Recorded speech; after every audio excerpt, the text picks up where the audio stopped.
ఆ 60 out of 60 score చేసిన national champion Parthasarathi నేనే. మనం ఒక కలగంటే ఆ పైనోడు ఇంకో కథ రాస్తాడు. వరల్డ్ ఛాంపియన్షిప్కి 6 నెలలు ఉందనగా నా కంటికి వచ్చిన రేర్ డిజీజ్ వల్ల ఆటకు శాశ్వతంగా దూరం అయ్యాను. నానా, వరల్డ్ ఛాంపియన్ అవ్వాలనేది మీ నాన్న కళ. నేషనల్స్కి వెళ్ళే 2 రోజుల ముందు యాక్సిడెంట్లో మీ నాన్న చనిపోయాడు. అతని స్థానంలో నేను వెళ్ళాను. ఒక రకంగా ఆ గోల్డ్ మెడల్ మీ నాన్న పెట్టిన భిక్ష. చనిపోయి మీ నాన్నకి కనిపించక నాకు వరల్డ్ ఛాంపియన్షిప్ కలగానే మిగిలిపోయింది. ఇంకా నా లైఫ్లో ఆశ్చర్య లేదన్నప్పుడు నేను చనిపోదాం అనుకున్నాను. కానీ అప్పుడే చెట్టంత కొడుకుని పోగొట్టుకుని మనవడి కోసం బతుకుతున్న మీ తాతయ్య గుర్తొచ్చాడు.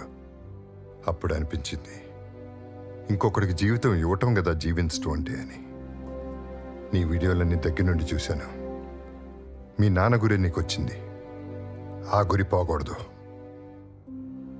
మీ తాత చివరి శ్వాస వరకు కన్న కల నిన్ను వరల్డ్ ఛాంపియన్ చేయటం. నేను నిన్ను ఛాంపియన్ చేస్తాను. సంకల్పం ఉంటే సగం చావు నుంచి కూడా లేవచ్చు పడదు. ఇదే ఉంది చిన్నది, వదిలే, నేను చూసుకుంటా.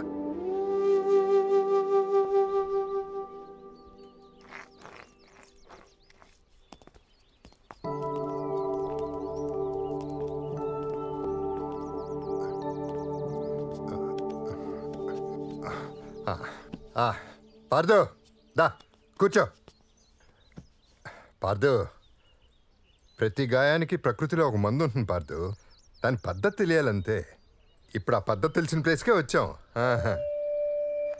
ఏంటి మరి నా కళ్ళు ఎందుకు కనపట్లేదనా?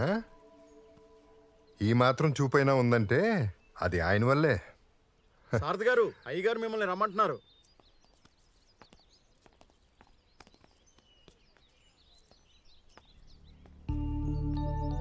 సారథి, బాగున్నావా?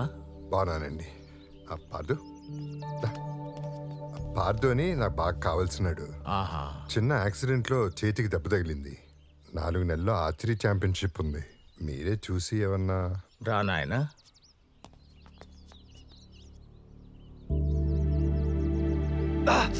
మరేం పర్వాలేదు, ధైర్యంగా ఉండు. నేను లేపనం సిద్ధం చేసి పిలుస్తాను. మా సారథితో మాట్లాడి చాలా రోజులైంది. ఒక్క 5 నిమిషాలు బయట ఉండు నాయనా.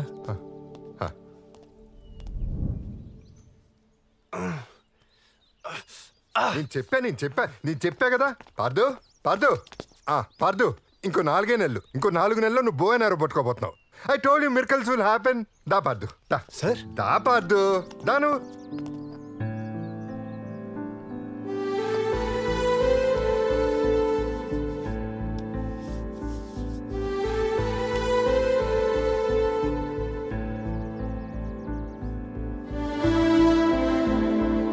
ఈ కట్టు నువ్వు 4 నెలల వరకు కదిలించడానికి వీల్లేదు. ముఖ్యంగా మందు జోలికి పోకూడదు. జాగ్రత్త. నేను చూసుకుంటా సార్, నేను చూసుకుంటా. రా పార్దు, దా.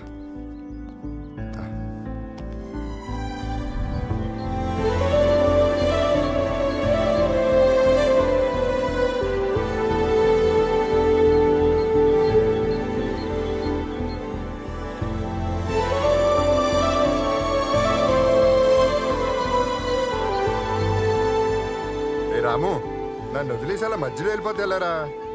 ఇక నా వల్ల కాదయ్యా, కాదు. ఉండనంటే ఉండదు. మీరు ఎన్నిసార్లు చెప్పినా మీరు ఇచ్చే జీతం విత్తనం అంతా, చేయించుకునే చాకరీ ఇస్తారాకంత. దీనివల్ల మా ఆవిడ్ని సినిమా కూడా తీసుకెళ్ళకపోతున్నాను. అందుకే ఈ వెట్టి చాకరీ నా వల్ల కాదు. ఉంటా. పోతా పోతా. ఏమైంది సార్? ఏమవుతుంది పార్దు? ఎవడో లేనాడంటే అందరికీ లోకువే. 16వ వాడు. సార్, నేనుండనా? నీ గొడవలో నువ్వు ఉన్నావు. ఈ కొత్త గొడవలు ఎందుకు? నీ వెళ్ళి పిల్లల్ని చూసుకుంటా గానీ నీ మనసేం బాగున్నట్లేదు. తర్వాత మాట్లాడుకుందాం. పర్లేదు సార్, అయినా నాకు అక్కడేం మిగలలేదు. నేనుంటా సార్. ఉంటావా? ఉంటా. నువ్వు ఉంటే నాకు తోడుగా ఉన్నట్టుంటుంది. ఉండు.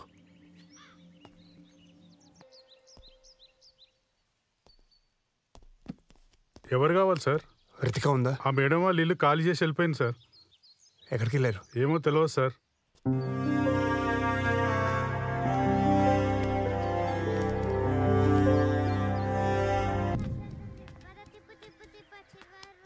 రాము అయ్యా ఇలారా. కనపడుతున్నావు. అయ్యా బాగున్నారయ్యా? నువ్వు బాగున్నావా? నేను బాగానే ఉన్నా అయ్యా. పార్థి గారు ఎలా ఉన్నారయ్యా? అదిగో అటు చూడు, కనపడుతున్నాడా?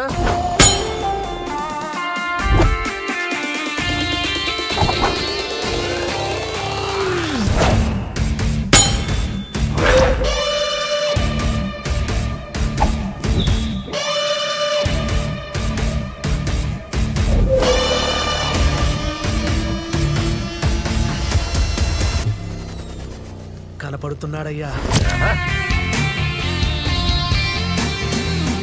ఆ రోజు రాయిలా కనిపించాడయ్యా, ఈరోజు ఓ అద్భుతమైన శిల్పంలా కనిపిస్తున్నాడయ్యా.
రితిక,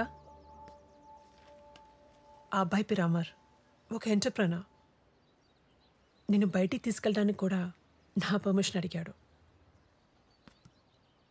అమర్తో నీ ఫ్యూచర్ సేఫ్ అండ్ సెక్యూర్గా ఉంటుంది.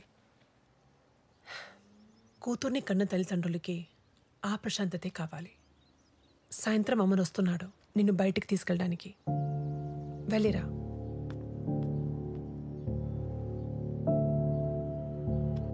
పార్థన్నా, ఎందుకంత డల్గా ఉన్నావు?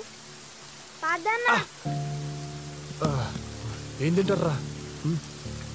నీకే కావాలి? బిర్యానీ కావాలి. నాకు చికెన్ బిర్యానీ కావాలన్నా. నాకు చికెన్ 65 కావాలన్నా. Are you okay? Is this place okay, Ritika? Hello, Ritika.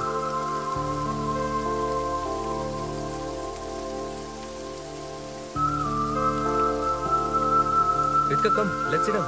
Come on. Sit down. Come. Ritika, what do you want to have?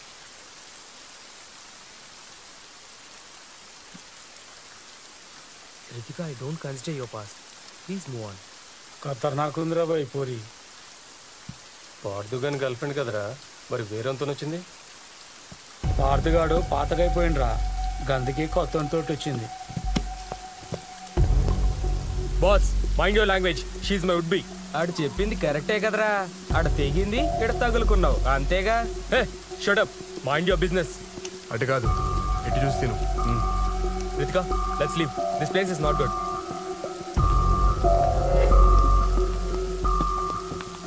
ఇట్లుంటే ఇద్దరేంది, 20 మంది అయినా పడతారు. రే, ఏం మాట్లాడుతున్నావురా? మాటలు తిన్నగా రాని. Ritika, please. We'll call the cops. Please. పిచ్చా నీకు? వాళ్ళు వచ్చే వరకు విడానే మాటలు పడాలా? Ritika, please. Let the cops handle. ఏయ్, పడకపోతే ఏం చేస్తావే? ఈ అమ్మ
Ritika, hey, your bracelet.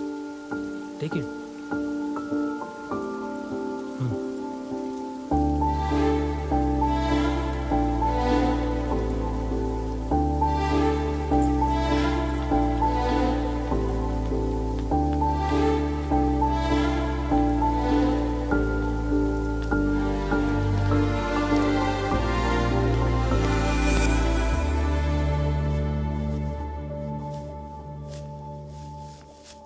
తాడి మీద చూపించిన కసి చాలు కానీ రా ముందేద్దాం. ఆశ్చర్యపోయి ఉంటావే, నేనేంటి మందామంటున్నానేంటని. ఎప్పుడు ఆపాలో తెలిస్తే తాగొచ్చు పార్దు, తప్పలేదు. వాగే.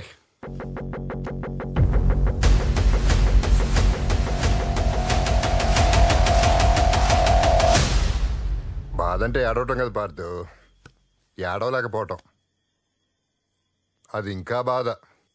మొత్తం వాగే. ఏం చెప్పమంటారు సార్? ఎవరైతే నా పక్కన ఉంటే ప్రపంచం గెలుస్తారనుకున్నానో వాళ్ళే దూరం అయిపోతున్నారు. ఇది నా తప్పో అలవాటో నా తలరాతో అర్థం కావట్లేదు. నా చిన్నప్పటి తల్లిదండ్రులు చనిపోయారు, తాతయ్య వెళ్ళిపోయారు. నా చేతిలో రితికను దూరం చేసుకున్నా. ఈ బాధ ఎలా చెప్పాలో కూడా నాకు అర్థం కావట్లేదు. అడకుల్లో ప్రేమ వచ్చింది కదా సార్, చులకనా చులకను సార్ నాకు. నేను 100 మందికి నచ్చక్కర్లేదు సార్, కానీ నన్ను ఇష్టపడే ఒక్క వ్యక్తి కూడా నన్ను వద్దనుకుంటే ఇంకా నేను గెలిచేది దేనికి సార్? సిన్సియర్గా చెప్పే సారీ ఎంత కోపానైనా కరిగిస్తుంది. సారీయా? ఎవరికి చెప్పాలి, ఎలా చెప్పాలి? ఆయన ఎవరైనా వింటేనే కదా. తన లైఫ్లోకి ఎవరు వచ్చేసారు సార్. నేనన్న మాటలు ఇంకా బాధపడుతుంది. It's dead end sir. ఏం చేయాలో డిసైడ్ చేయి. ఏం జరుగుతుందో నువ్వు డిసైడ్ చేయకు. ఇన్ని చెప్తున్నావు కదా, అమ్మాయి జీవితంలోకి ఇంకోటి వచ్చాడంటున్నావు కదా, మరి అమ్మాయి దగ్గర నువ్వు ఇచ్చిన బ్రేస్లెట్ ఇంకా ఎందుకున్నట్లో?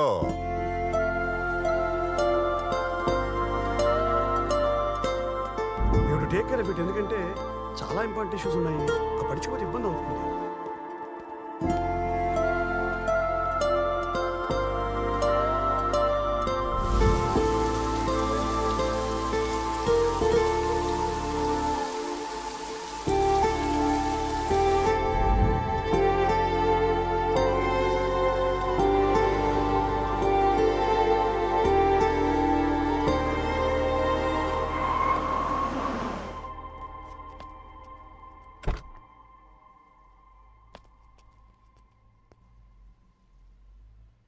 నేను దాకా రితికంత డల్గా ఎందుకుందో నాకు తెలుసు, కానీ నేను అమర్తో బయటికి వెళ్ళొచ్చాక పోగొట్టుకుంది ఏదో దొరికినట్టుగా చాలా హ్యాపీగా ఫీల్ అయిందయ్యా. అమర్ నచ్చాడేమో అనుకున్నాను, కానీ నువ్వు కనిపించావని అమర్ చెప్తే తెలిసింది. తన ఆలోచనలో పార్థు ఉండగా పక్కన నేను ఉండలేని అమర్ వెళ్ళిపోయాడయ్యా. పార్థు, నువ్వు మారేవలేదు నాకు తెలియదు, కానీ నా కూతురికి ఏ కష్టం లేకుండా చూసుకుంటావని మాత్రం తెలుసు. మా ఇంట్లోకి రావడానికి ఒప్పుకుంటాను, కానీ నా కూతురు జీవితంలో నువ్వు మళ్ళీ రావడానికి రీతికి ఒప్పుకుంటుందా? అది నీ చేతుల్లో ఉంది.